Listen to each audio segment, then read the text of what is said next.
Today we're going to work on a Inspriron13z 2012 laptop from Dell. It came with a spinning hard drive, which with Windows 10 has become more or less unusable. It takes about 20 minutes for it to get up and usable when you power it on. What I've done already is use Samsung Magician software to move copy of the data to the Samsung solid state drive, SATA. So what we're going to do is take the 13Z apart and get it to the point where we can replace it, boot it up, and make this a more usable computer with the help of Dell's user manuals. If you've never looked at their support site, it is quite excellent and more or less has service manuals for all of their computers and pretty much everything they sell. So we're going to start off with first removing the base cover, which covers the memory. You can access the memory to upgrade it.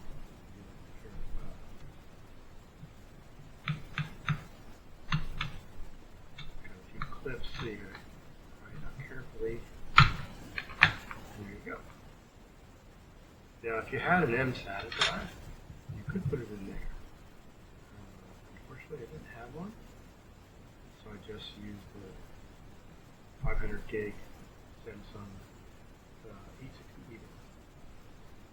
If you buy a solid state drive and you can afford the premium to get one that has some RAM caching, highly recommend it. Much better performance and much better longevity because all these solid state drives do have somewhat of a limited lifespan, and also they'll be much faster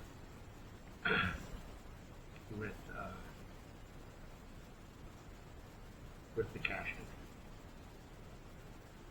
I believe in some cases on modern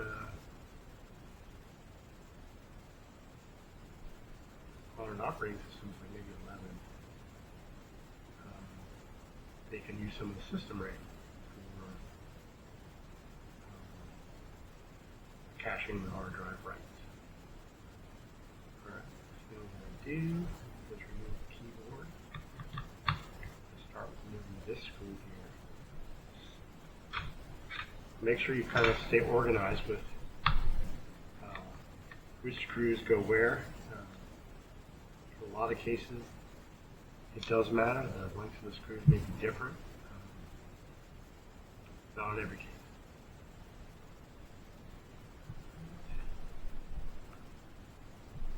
Flip it over. Use the glass scribe. This. Not metal, pry it open, it'll break it. There's going to be a few clips. And you can see actually there's 3 places to insert.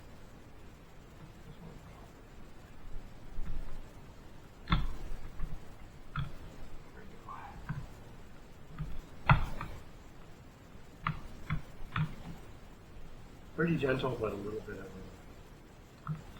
bit of force. This ribbon cable, so you fully detach the keyboard.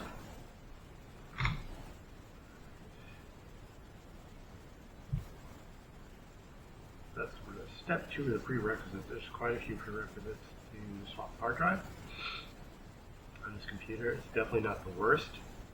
You go to iFixit.com, which is another good source for repairs. Some of them are like 32 or 150 steps to get to the hard drive. And in those cases, I don't think I would do it. In some cases, though, it's 5 steps. It's one latch you saw before we were putting in the SATA. It would have been just one screw. And actually, if I didn't realize this model had that, if I had, I certainly would have just purchased that.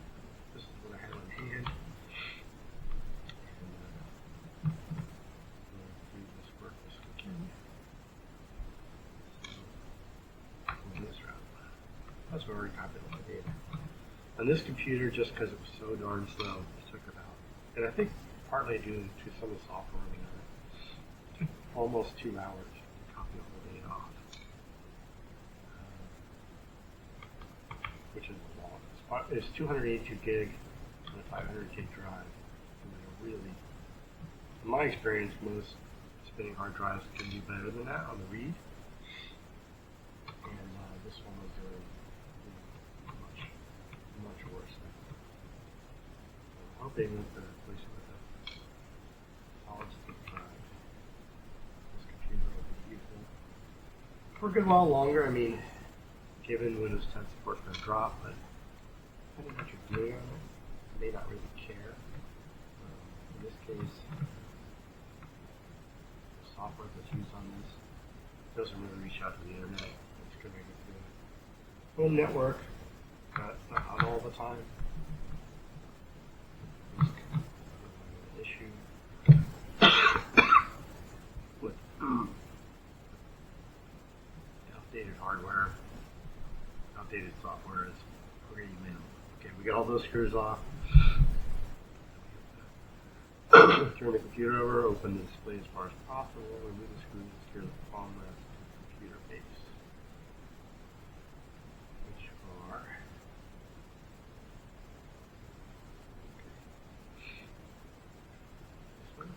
this one.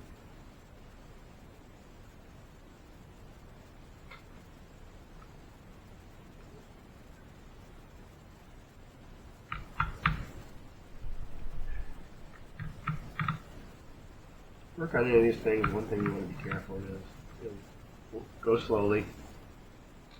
Double check what you're doing. In some cases you'll see like there's a million screws. You don't need to take them all out. You need 2 out of 15.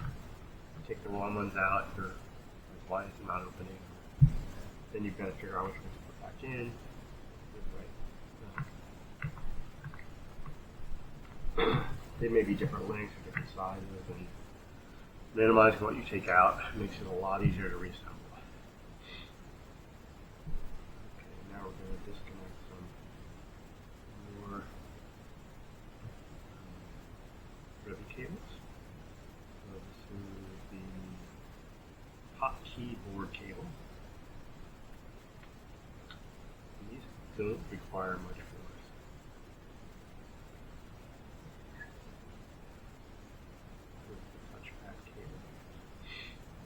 We do have little things that help pull them out.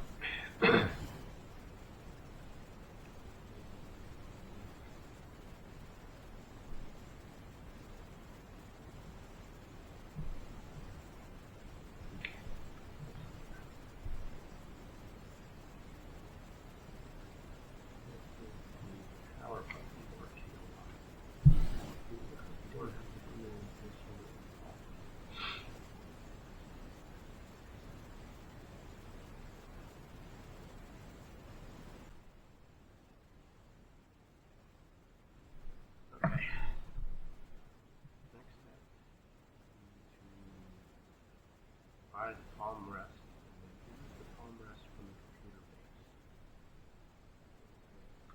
About here.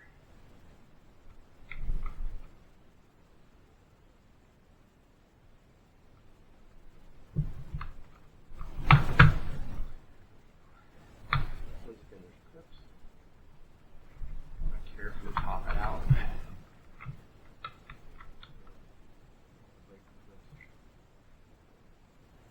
You probably don't really need all of them, but if you break them, it's going to come off flimsy.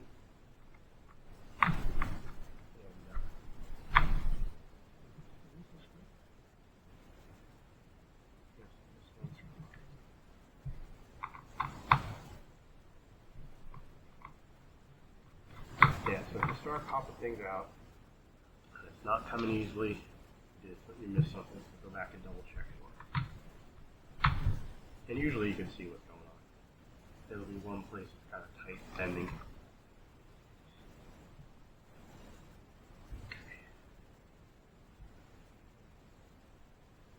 As you can see, wow, that's correct.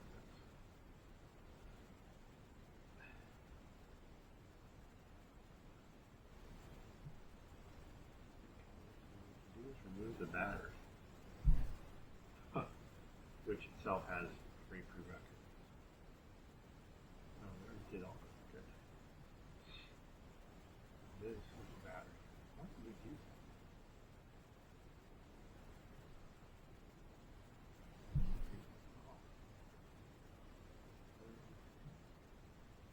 I'm guessing the reason they want to use it is they don't want to maintain power. And the hard drive then powers in the system.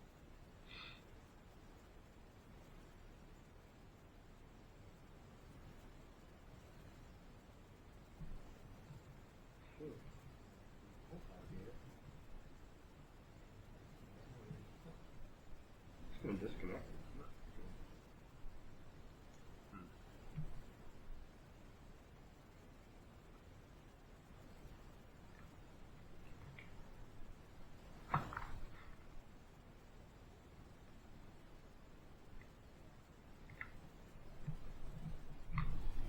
I'm just connecting it. I'm not going to take the whole thing out. Doesn't make any sense.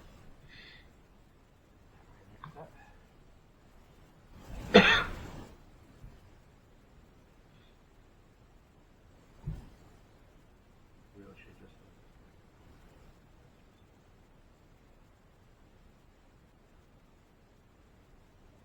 Alright. Finally through all the prerequisites. Not terrible.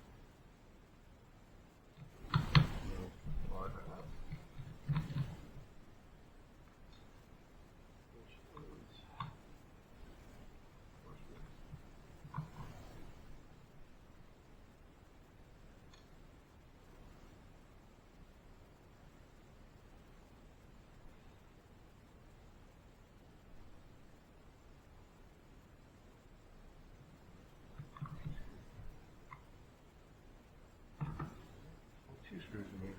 Interesting. Cable off. We gotta take the 4 screws that hold the hard drive into the bracket.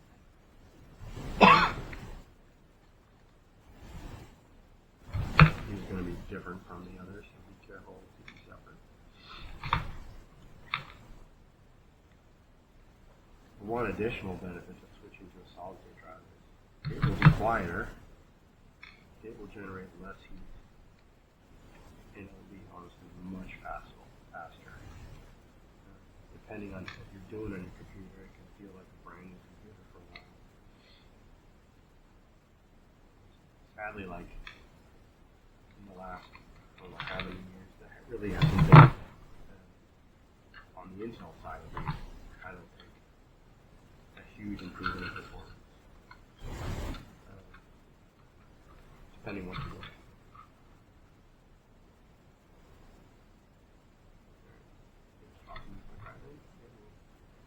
These screws are, screw patterns are standard on all hard drives. Screws there, and there's one on each corner. This is what we're replacing 500 plus from making. I'm pretty sure with the original,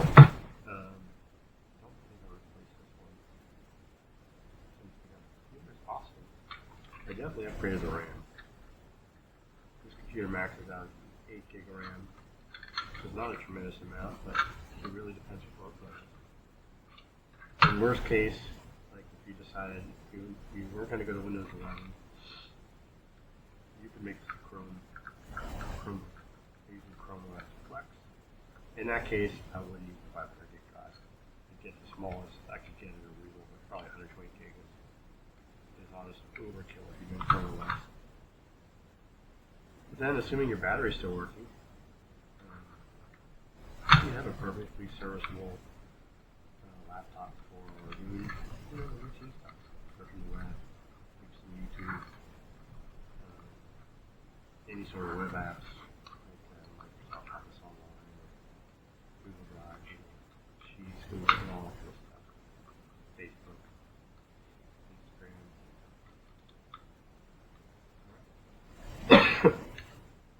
Pour my coffee. Fighting off cold.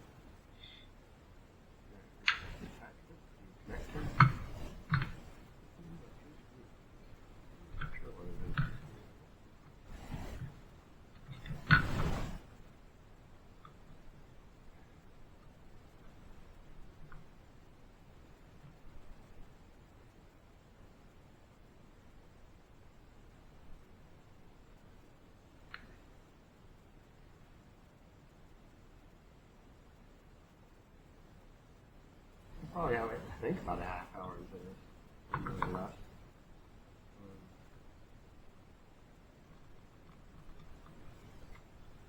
From start to finish, we'll have much more use of it.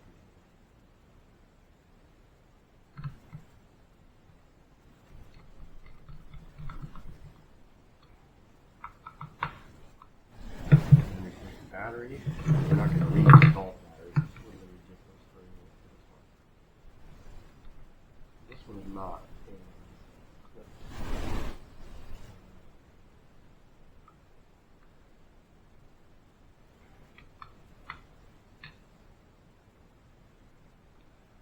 Ribbon cable connector. Actually, a connector.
Do everything in reverse.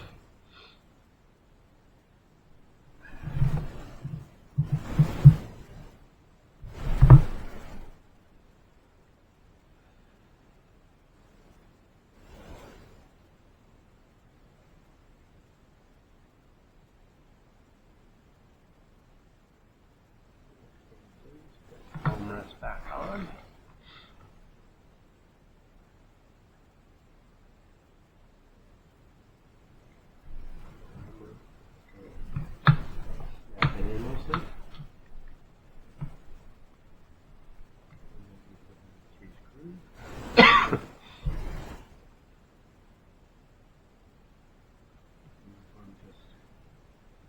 We'll do that up.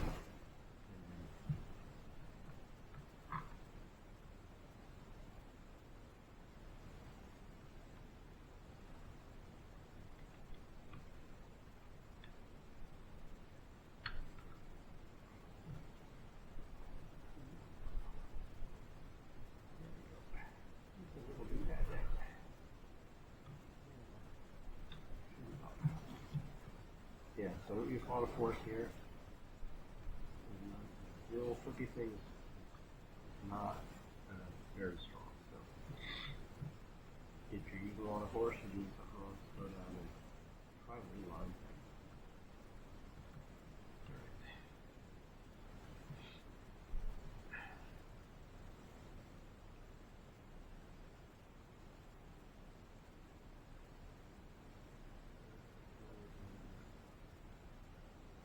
Screws to go back.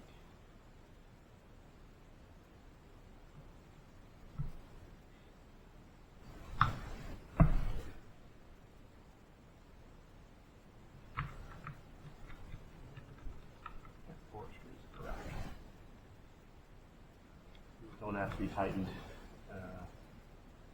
terribly a lot.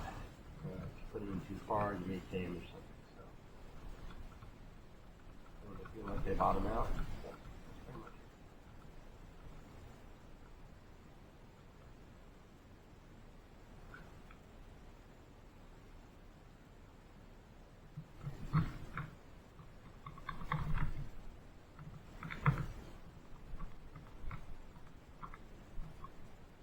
found like when you're working on things like this, you got a screwdriver where the base spins, it really can help to keep everything in alignment while you're doing stuff.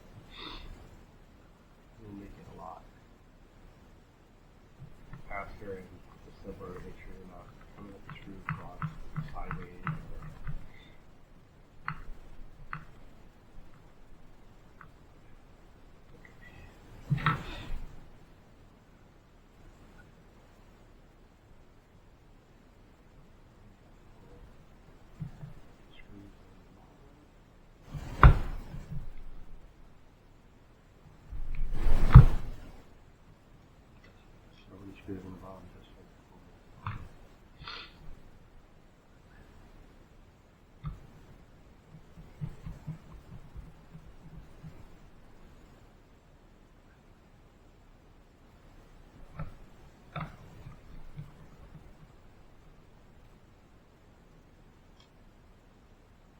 It does look like all these screws came from Dell with a little blue Loctite on them, which is kind of like a glue you put on the thread. It's to prevent screws from backing out, vibration, and just general flexing and wear and tear.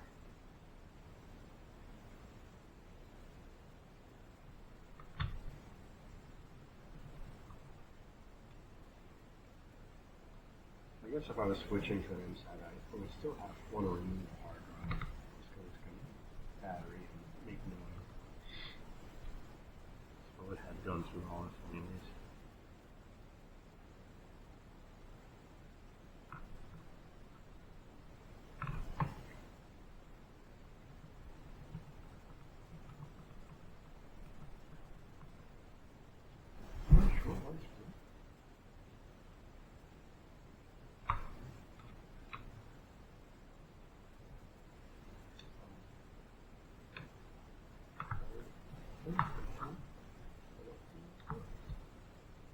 Oh well, not the end of the world.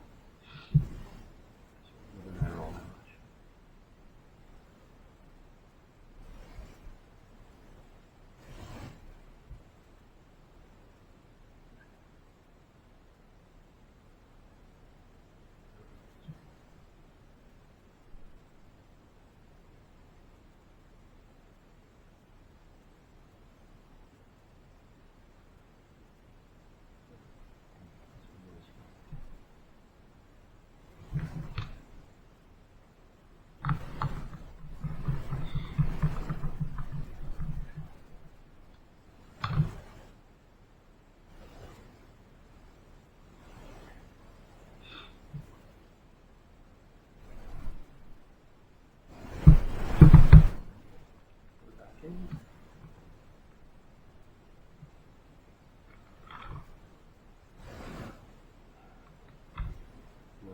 Fitting cans.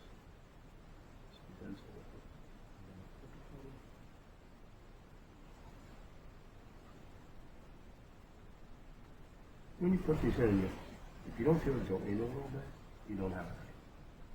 When you put it down, they shouldn't.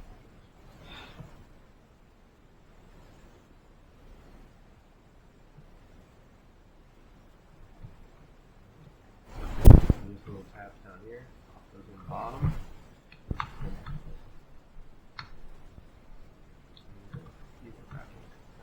That's pretty easy. One last step.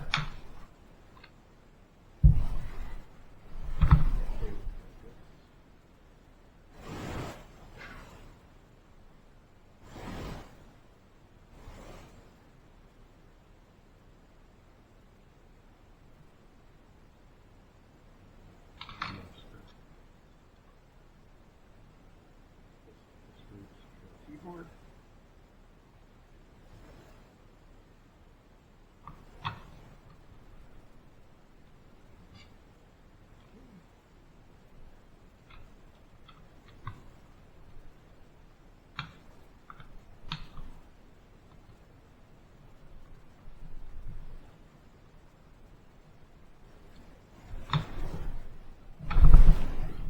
All right. Well, you can see that start Windows 8. Now it's Windows 10, which is as far as it's going to go.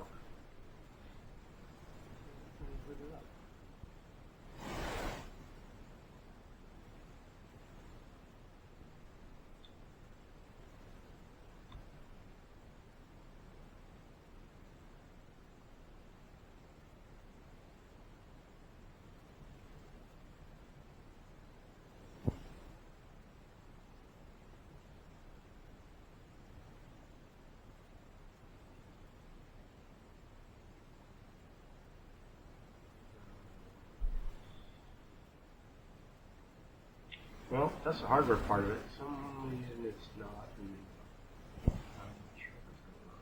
I'll have to save that for another video maybe. Anyways, that's the hardware part. Have a good day.